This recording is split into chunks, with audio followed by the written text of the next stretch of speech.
ಕೆಲಸದವಳಾದ ಮಾಯಾ ಪಾತ್ರೆಗಳನ್ನು ತೊಳೆಯುತ್ತಿದ್ದಳು. ಆದರೆ ಒಳಗೊಳಗೆ ಅವಳ ಮನಸ್ಸು ಕೋಪದಿಂದ ಕುದಿಯುತ್ತಿತ್ತು. ಸ್ವಲ್ಪ ಸಮಯದ ಹಿಂದಷ್ಟೇ ಅವಳು ತನ್ನ ಯಜಮಾನಿ ಸುಹಾನಿ ತನ್ನ ಗೆಳತಿಯರೊಂದಿಗೆ ಮಾತನಾಡುತ್ತಿರುವುದನ್ನು ಕೇಳಿಸಿಕೊಂಡಿದ್ದಳು.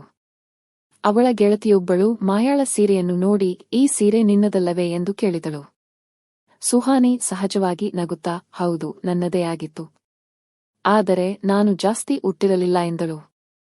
ಆಗ ಇನ್ನೊಬ್ಬ ಗೆಳತಿ ತಮಾಷೆ ಮಾಡುತ್ತಾ, ನಿನ್ನ ಹಳೆ ಸೀರೆಯಲ್ಲಿ ನಿನ್ನ ಕೆಲಸದವಳು ಬಹಳ ಸುಂದರವಾಗಿ ಕಾಣುತ್ತಿದ್ದಾಳೆ ಎಂದಳು.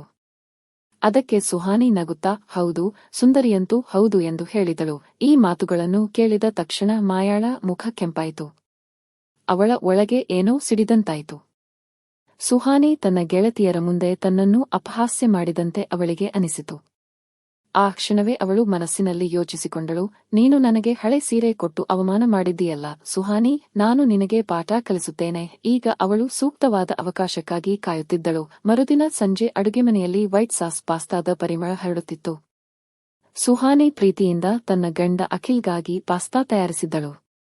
ತಟ್ಟೆಯಲ್ಲಿ ಪಾಸ್ತಾವನ್ನು ಅಲಂಕರಿಸಿ ಅದರ ಮೇಲೆ ಸ್ವಲ್ಪ ಓರೆಗಾನೋ ಮತ್ತು ಚಿಲ್ಲಿ ಫ್ಲೇಕ್ಸ್ ಉದುರಿಸಿ ನಗುತ್ತಾ ಡ್ರಾಯಿಂಗ್ ರೂಮ್ ಕಡೆಗೆ ನಡೆದಳು. ಸುಹಾನಿ ಸಂತೋಷದಿಂದ, ಅಖಿಲ್ ನೋಡಿ, ನಿಮಗಾಗಿ ಏನು ಮಾಡಿದ್ದೇನೆ ಎಂದಳು. ಅಖಿಲ್ ಮೊಬೈಲ್ನಲ್ಲಿ ಬ್ಯುಸಿಯಾಗಿದ್ದನು. ಅವನು ಸುಹಾನಿಯ ಧ್ವನಿಯನ್ನು ಕೇಳಿದ ತಕ್ಷಣ ಅವನ ಕಣ್ಣುಗಳಲ್ಲಿ ಹೊಳಪು ಮೂಡಿತು. ಅವನು ಪಾಸ್ತಾವನ್ನು ನೋಡುತ್ತಾ, ವಾಹ್, ವೈಟ್ ಸಾಸ್ ಪಾಸ್ತಾ ನೀನು ಮಾಡಿದ್ದೀಯಾ, ನೋಡಲು ಬಹಳ ರುಚಿಕರವಾಗಿದೆ ಎಂದನು. ಮೊದಲ ತುತ್ತು ತಿನ್ನುತ್ತಿದ್ದಂತೆ, ಇದು ಕೆಫೆಯ ರುಚಿಯಂತೆಯೇ ಇದೆ ಎಂದನು. ಸುಹಾನಿ ನಗುತ್ತಾ, ನಿಮಗೆ ಇಷ್ಟವಾಯಿತಷ್ಟೇ ಸಾಕು, ನಾನು ಅಡುಗೆಮನೆಯನ್ನು ಸ್ವಚ್ಛಗೊಳಿಸುತ್ತೇನೆ ಎಂದಳು. ಸುಹಾನಿ ಅಲ್ಲಿಂದ ಸರಿದ ತಕ್ಷಣ ಹಿಂಬದಿಯಲ್ಲಿ ಪೊರಕೆ ಹೊಡೆಯುತ್ತಿದ್ದ ಮಾಯಾ ನಿಧಾನವಾಗಿ ಡ್ರಾಯಿಂಗ್ ರೂಮ್ ಕಡೆಗೆ ನಡೆದಳು.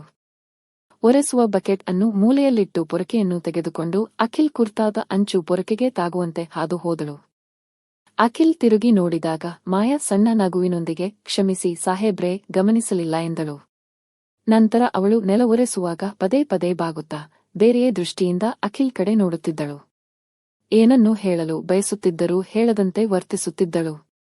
ಆದರೆ ಅಖಿಲ್ ಗಮನ ಅವಳ ಮೇಲಿರಲಿಲ್ಲ. ಅವನು ತನ್ನ ಪಾಸ್ತಾದಲ್ಲಿ ಮಗ್ನನಾಗಿದ್ದನು. 2-3 ತುತ್ತು ತಿಂದ ನಂತರ ಸುಹಾನಿ ಬಾರದಿದ್ದಾಗ ತಾನೇ ಪಾಸ್ತಾವನ್ನು ತೆಗೆದುಕೊಂಡು ಅಡುಗೆಮನೆಗೆ ಹೋದನು ಮತ್ತು ಸುಹಾನಿಗೆ ಪ್ರೀತಿಯಿಂದ ತನ್ನ ಕೈಯಿಂದ ತಿನ್ನಿಸಿದನು. ಸುಹಾನಿ ನಗುತ್ತಾ, ನಾನು ಸ್ವಲ್ಪ ಸಮಯದ ನಂತರ ಬರುತ್ತಿದ್ದೆ. ನೀವು ಯಾಕೆ ಬಂದಿರಿ ಎಂದಳು. ಅದಕ್ಕೆ ಅಖಿಲ್ ನಗುತ್ತಾ, ಇಲ್ಲ, ನೀನು ನನ್ನ ಕೈಯಿಂದಲೇ ತಿನ್ನಬೇಕು. ಇದು ಸ್ಪೆಷಲ್ ಡಿಶ್ ಅಲ್ವಾ ಎಂದನು.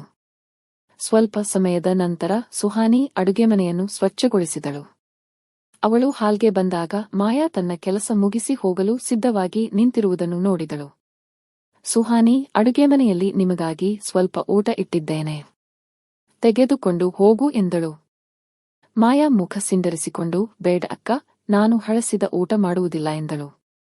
ಸುಹಾನಿ ಆಶ್ಚರ್ಯದಿಂದ, ಹಳಸಿದ ಅಲ್ಲ ಮಾಯಾ, ಮಧ್ಯಾಹ್ನ ಚಪಾತಿ ಮಾಡಿದ್ದೆವು, ನಿನಗಾಗಿ ತೆಗೆದಿಟ್ಟಿದ್ದೇನೆ ಎಂದಳು. ಮಾತು ಮುಗಿಯುವ ಮೊದಲೇ ಮಾಯಾ ಪರ್ಸ್ ತೆಗೆದುಕೊಂಡು ಸುಮ್ಮನೆ ಬಾಗಿಲಿನಿಂದ ಹೊರನಡೆದಳು. ಸುಹಾನಿ ಆಶ್ಚರ್ಯದಿಂದ ಅಖಿಲ್ ಕಡೆ ತಿರುಗಿ, ಅಖಿಲ್, ಇತ್ತೀಚೆಗೆ ಮಾಯಾಳ ವರ್ತನೆ ಸ್ವಲ್ಪ ವಿಭಿನ್ನವಾಗಿಲ್ಲವೇ ಎಂದು ಕೇಳಿದಳು. ಅದಕ್ಕೆ ಅಖಿಲ್, ಬಹುಶಃ ಅವಳು ಬೇರೆ ಕೆಲಸಕ್ಕೆ ಹೋಗಬೇಕಿರಬಹುದು, ಆತುರದಲ್ಲಿ ಇರಬಹುದು, ಬಿಡು, ನೀನು ತುಂಬಾ ಯೋಚಿಸುತ್ತೀಯಾ ಎಂದನು. ಗಂಡನ ಮಾತನ್ನು ಕೇಳಿ ಸುಹಾನಿ ಸುಮ್ಮನಾದಳು. ಆದರೆ ಈಗ ಕೆಲವು ದಿನಗಳಿಂದ ಅವಳು ಮಾಯಾಳ ಬದಲಾದ ವರ್ತನೆಯನ್ನು ಗಮನಿಸುತ್ತಿದ್ದಳು. ಒಂದು ದಿನ ಬೆಳಿಗ್ಗೆ ಸುಹಾನಿಗೆ ಅವಳ ಗೆಳತಿಯೊಬ್ಬಳ ಫೋನ್ ಬಂತು. ಅವಳು, ಸುಹಾನಿ, ನನ್ನ ಅತ್ತೆಗೆ ಆರೋಗ್ಯ ಸರಿಯಿಲ್ಲ, ನಾನು ಆಸ್ಪತ್ರೆಯಲ್ಲಿದ್ದೇನೆ ಮತ್ತು ನನ್ನ ಗಂಡ ಊರಿನಿಂದ ಹೊರಗೆ ಹೋಗಿದ್ದಾರೆ. ನೀನು ನನಗಾಗಿ ಅಡಿಗೆ ಮಾಡಿಕೊಡಬಹುದೇ, ಗರ್ಭಿಣಿಗೆ ಹೊರಗಿನ ಊಟ ಸರಿಯಲ್ಲ ಮತ್ತು ಅತ್ತೆಗೂ ಮನೆಯ ಊಟವೇ ಬೇಕು ಎಂದಳು. ಸುಹಾನಿ ತಕ್ಷಣವೇ, ನೀನು ಚಿಂತೆ ಮಾಡಬೇಡ, ನಾನು ಅಡಿಗೆ ಮಾಡಿಕೊಂಡು ಬರುತ್ತೇನೆ ಎಂದಳು. ಅದೇ ದಿನ ಅಖಿಲ್ಗೂ ಸ್ವಲ್ಪ ಹುಷಾರಿಲ್ಲದ ಕಾರಣ ಅವನು ಆಫೀಸ್ಗೆ ಹೋಗಿರಲಿಲ್ಲ ಮತ್ತು ತನ್ನ ಕೋಣೆಯಲ್ಲಿ ವಿಶ್ರಾಂತಿ ಪಡೆಯುತ್ತಿದ್ದನು. ಸುಹಾನಿ ಬೇಗನೆ ಮನೆಯ ಕೆಲಸಗಳನ್ನು ಮುಗಿಸಿ ಅಡುಗೆ ಮಾಡಲು ಪ್ರಾರಂಭಿಸಿದಳು. ಊಟವನ್ನು ಪ್ಯಾಕ್ ಮಾಡಿ ಹೊರಗೆ ಹೋಗಲು ಸಿದ್ಧಳಾದಳು. ಆಗ ಮಾಯಾ ಮನೆಗೆ ಬಂದಳು. ಮಾಯಾಳನ್ನು ನೋಡಿದ ಸುಹಾನಿ, ನೋಡಿ ಸಾಹೇಬ್ರಿಗೆ ಹುಷಾರಿಲ್ಲ, ಅವರು ಎದ್ದ ಮೇಲೆ ಅವರಿಗಾಗಿ ಚಹಾ ಮಾಡಿಕೊಡು, ತಿಂಡಿ ಮತ್ತು ಅಡಿಗೆಯನ್ನು ನಾನು ಮಾಡಿದ್ದೇನೆ ಎಂದಳು. ಮಾಯಾ ಅನಾಸಕ್ತಿಯಿಂದ, ಸರಿ ಅಕ್ಕ ಎಂದಳು. ಆದರೆ ಅವಳ ಕಣ್ಣುಗಳಲ್ಲಿ ಒಂದು ರೀತಿಯ ವಿಚಿತ್ರ ಹೊಳಪು ಇತ್ತು. ಅದು ಸುಹಾನಿಗೆ ಸ್ವಲ್ಪ ವಿಚಿತ್ರವಾಗಿ ಕಂಡಿತು. ಏನೇ ಆಗಲಿ ಅವಳು ಮನೆಯಿಂದ ಹೊರನಡೆದಳು, ತನ್ನ ಗೆಳತಿಯ ಬಳಿ ತಲುಪಿ ಅವಳಿಗೆ ಊಟ ಕೊಟ್ಟಳು. ಜೊತೆಗೆ, ನೀನು ಸ್ವಲ್ಪ ಸಮಯ ಮನೆಗೆ ಹೋಗಿ ವಿಶ್ರಾಂತಿ ತೆಗೆದುಕೊಳ್ಳಬೇಕೆಂದರೆ ತಗೋ, ನಾನು ನಿನ್ನ ಅತ್ತೆ ಬಳಿ ಇರುತ್ತೇನೆ ಎಂದಳು. ಅದಕ್ಕೆ ಅವಳ ಗೆಳತಿ, ನಾನು ಮನೆಗೆ ಹೋಗಿ ಸ್ವಲ್ಪ ಸ್ನಾನ ಮಾಡಿ ಬರುತ್ತೇನೆ. ಕೆಲವು ಬಟ್ಟೆಗಳನ್ನು ಸಹ ತೆಗೆದುಕೊಂಡು ಬರುತ್ತೇನೆ. ನೀನು ಸ್ವಲ್ಪ ಸಮಯ ಇವರನ್ನು ನೋಡಿಕೊ. ಸಂಜೆಯ ಹೊತ್ತಿಗೆ ನನ್ನ ಗಂಡನು ಬರುತ್ತಾನೆ, ಆಮೇಲೆ ತೊಂದರೆಯಾಗುವುದಿಲ್ಲ ಎಂದಳು. ಸುಹಾನಿ ನಗುತ್ತಾ ತಲೆಯಾಡಿಸಿದಳು. 1 ಗಂಟೆಯ ನಂತರ ಅವಳ ಗೆಳತಿ ವಾಪಸ್ಸು ಬಂದಳು. ಆಗ ಸುಹಾನಿ ತನ್ನ ಮನೆಗೆ ಹೋಗಲು ಹೊರಟಳು. ದಾರಿಯಲ್ಲಿ ಅವಳು ತನ್ನ ಗಂಡನಿಗಾಗಿ ಸ್ವಲ್ಪ ಹಣ್ಣು ಮತ್ತು ಎಳನೀರನ್ನು ಖರೀದಿಸಿದಳು. ಅವಳು ಮನೆಗೆ ತಲುಪಿದಾಗ ಮಾಯಾಳ ಚಪ್ಪಲಿ ಇನ್ನೂ ಮನೆಯ ಹೊರಗೆ ಇರುವುದನ್ನು ನೋಡಿ ಆಶ್ಚರ್ಯವಾಯಿತು. ಮಾಯಾ ಇನ್ನೂ ಮನೆಯಲ್ಲಿ ಏನು ಮಾಡುತ್ತಿದ್ದಾಳೆ ಎಂದು ಅವಳಿಗೆ ಆಶ್ಚರ್ಯವಾಯಿತು. ಅವಳು ಕೀಲಿಯಿಂದ ಬಾಗಿಲು ತೆರೆದಳು. ಅವಳು ಮನೆಗೆ ಬರುತ್ತಿದ್ದಂತೆ ಮಾಯಾ ಅವಸರವಸರವಾಗಿ ಅವಳ ಬೆಡ್ರೂಮ್ನಿಂದ ಹೊರಗೆ ಬಂದಳು. ಅವಳ ಬಟ್ಟೆಗಳು ಅಸ್ತವ್ಯಸ್ತವಾಗಿದ್ದವು ಮತ್ತು ಕೂದಲು ಹರಡಿಕೊಂಡಿತ್ತು. ಅವಳ ಮುಖ ಮತ್ತು ಇಡೀ ದೇಹ ಬೆವರಿನಿಂದ ಒದ್ದೆಯಾಗಿತ್ತು. ಅವಳ ಅಸ್ತವ್ಯಸ್ತವಾದ ಸೀರೆಯನ್ನು ನೋಡಿ ಸುಹಾನಿಯ ಹೃದಯ ಬಡಿತ ಜೋರಾಯಿತು. ಸುಹಾನಿಯನ್ನು ನೋಡಿದ ಅವಳು ಸ್ವಲ್ಪ ತಡೆದು ವಿಚಿತ್ರ ನಗುವಿನೊಂದಿಗೆ, ಅಕ್ಕ, ನಿಮ್ಮ ಗೆಳತಿಯರ ಮುಂದೆ ನಾನು ನಿಮ್ಮ ಹಳೆ ಸೀರೆಗಳನ್ನು ಹಾಕಿಕೊಳ್ಳುತ್ತೇನೆ ಎಂದು ತಮಾಷೆ ಮಾಡಿದ್ದೀರಲ್ಲ, ಇಂದಿನಿಂದ ನೀವು ಜೀವನ ಪೂರ್ತಿ ನನ್ನ ಉಳಿದ ಎಂಜಲಿನೊಂದಿಗೆ ಇರಬೇಕಾಗುತ್ತದೆ. ಏಕೆಂದರೆ ಇಂದು ಮಾಲೀಕರು ನನ್ನನ್ನು ಬಳಸಿಕೊಂಡಿದ್ದಾರೆ ಎಂದು ಹೇಳಿ ಹೊರಗೆ ಹೋಗಲು ಮುಂದಾದಳು. ಆಗ ಸುಹಾನಿ ಮುಂದೆ ಬಂದು ಅವಳ ಕೈಯನ್ನು ಹಿಡಿದು ಕೋಪದಿಂದ, ಏನು ಮಾತನಾಡುತ್ತಿದ್ದೀಯಾ ನೀನು ಎಂದು ಕೇಳಿದಳು.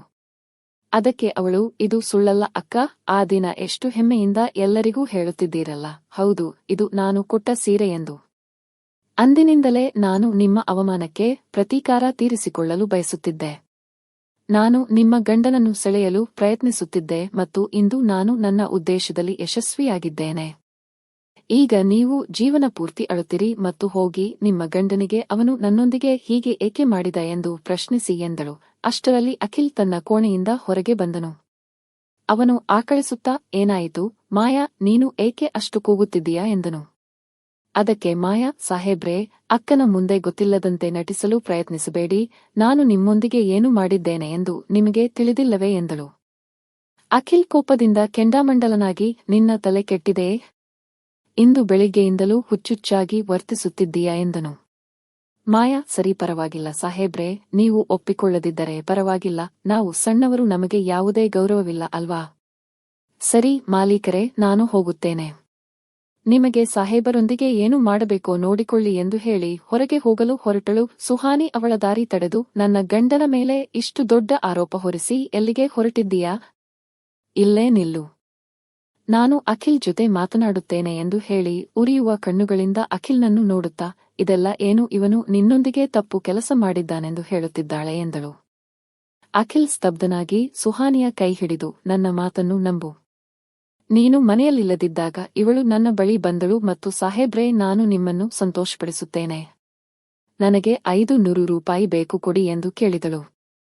ನಾನು ಅವಳನ್ನು ಕೋಪದಿಂದ ಬೈದು, ಇನ್ಮುಂದೆ ನನ್ನ ಬಳಿ ಇಂತಹ ಕೆಟ್ಟ ಮಾತುಗಳನ್ನು ಆಡಬೇಡ ಎಂದು ಹೇಳಿದೆ.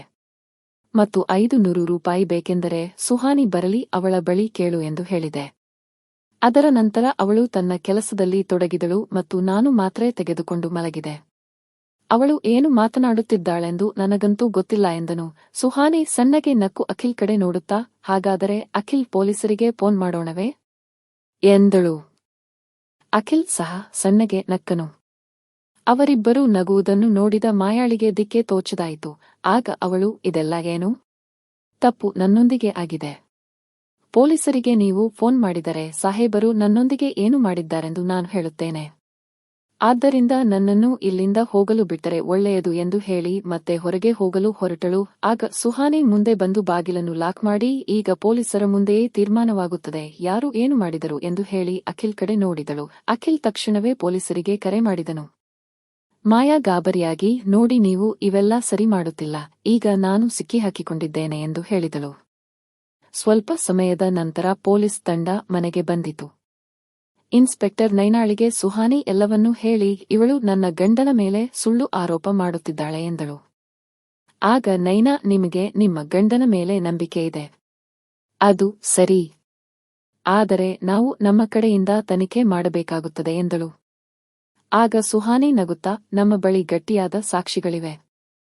ಅಖಿಲ್ ಮತ್ತು ನಾನು ಸೇರಿ ಮನೆಯಲ್ಲಿ ಎಲ್ಲಾ ಕಡೆ ಕ್ಯಾಮೆರಾಗಳನ್ನು ಹಾಕಿಸಿದ್ದೇವೆ. ನೀವು ರೆಕಾರ್ಡಿಂಗ್ ಅನ್ನು ಪರಿಶೀಲಿಸಬಹುದು ಎಂದಳು. ಇದನ್ನು ಕೇಳಿ ಮಾಯಾಳಿಗೆ ದಿಕ್ಕೆ ತೋಚದಾಯಿತು ಮತ್ತು ಅವಳ ಇಡೀ ದೇಹ ಬೆವರಿನಿಂದ ತೊಯ್ದು ಹೋಯಿತು. ಅವಳು ಮುಂದೆ ಬಂದು ಸುಹಾನಿಯ ಕಾಲುಗಳನ್ನು ಹಿಡಿದು, ನನ್ನನ್ನು ಕ್ಷಮಿಸಿ ಅಕ್ಕ, ಸಾಹೇಬರು ನನ್ನೊಂದಿಗೆ ಏನನ್ನೂ ತಪ್ಪು ಮಾಡಿಲ್ಲ. ನಾನು ಅವರನ್ನು ಸೆಳೆಯಲು ಪ್ರಯತ್ನಿಸಿದೆ. ಆದರೆ ಅವರು ನನ್ನ ಬಲೆಗೆ ಬೀಳಲಿಲ್ಲ. ಬದಲಾಗಿ ಅವರು ನನ್ನನ್ನು ಬೈದರು. ಆದ್ದರಿಂದ ನಾನು ಸುಳ್ಳು ಆರೋಪ ಮಾಡಿದೆ ಎಂದು ಹೇಳಿ ಅಳಲು ಪ್ರಾರಂಭಿಸಿದಳು. ಪೊಲೀಸರು ಅವಳನ್ನು ತಪಾಸಣೆ ಮಾಡಿದಾಗ ಡ್ರೆಸ್ಸಿಂಗ್ ಟೇಬಲ್ ಮೇಲೆ ಇಟ್ಟಿದ್ದ ಸುಹಾನಿಯ ಚಿನ್ನದ ಉಂಗುರವು ಅವಳ ಬಳಿ ಸಿಕ್ಕಿತು. ಇಷ್ಟು ವರ್ಷಗಳಿಂದ ಮನೆಯಲ್ಲಿ ಕೆಲಸ ಮಾಡುತ್ತಿದ್ದ ಮಾಯಾಳ ಉದ್ದೇಶವು ಇದ್ದಕ್ಕಿದ್ದಂತೆ ಹೇಗೆ ಕೆಟ್ಟಿತು ಎಂದು ಸುಹಾನಿಗೆ ನಂಬಲು ಸಾಧ್ಯವಾಗಲಿಲ್ಲ. ನಿಜ ಹೇಳುತ್ತಾರೆ, ಮನುಷ್ಯನ ಮನಸ್ಸು ಯಾವಾಗ ತಿರುಗುತ್ತದೆ ಎಂದು ಯಾರೂ ಹೇಳಲು ಸಾಧ್ಯವಿಲ್ಲ. ಏನೇ ಆಗಲಿ, ಇನ್ಸ್ಪೆಕ್ಟರ್ ನೈನಾ ಮಾಯಾಳನ್ನು ಬಂಧಿಸಿ ಅಲ್ಲಿಂದ ಕರೆದುಕೊಂಡು ಹೋದಳು. ಆಗ ಸುಹಾನಿ ನಿಟ್ಟುಸಿರು ಬಿಟ್ಟು ಅಖಿಲ್ ಕಡೆ ನೋಡುತ್ತಾ, ನಾವು ಮೊದಲೇ ಮನೆಯಲ್ಲಿ ಕ್ಯಾಮೆರಾಗಳನ್ನು ಹಾಕಿಸಿದ್ದೆವು. ಇಲ್ಲದಿದ್ದರೆ ಇಂದು ಈ ಮಾಯಾ ಏನು ಮಾಡುತ್ತಿದ್ದಳೋ ಗೊತ್ತಿಲ್ಲ ಎಂದಳು.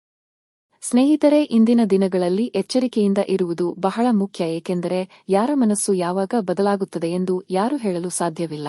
ಈ ಕತೆ ನಿಮಗೆ ಇಷ್ಟವಾಯಿತು ಎಂದು ಭಾವಿಸುತ್ತೇನೆ. ಮತ್ತು ಹೊಸ ಕತೆಗಳಿಗಾಗಿ ನಮ್ಮ ಚಾನೆಲ್ ಅನ್ನು ಸಬ್ಸ್ಕ್ರೈಬ್ ಮಾಡಲು ಮರೆಯಬೇಡಿ. ಧನ್ಯವಾದಗಳು.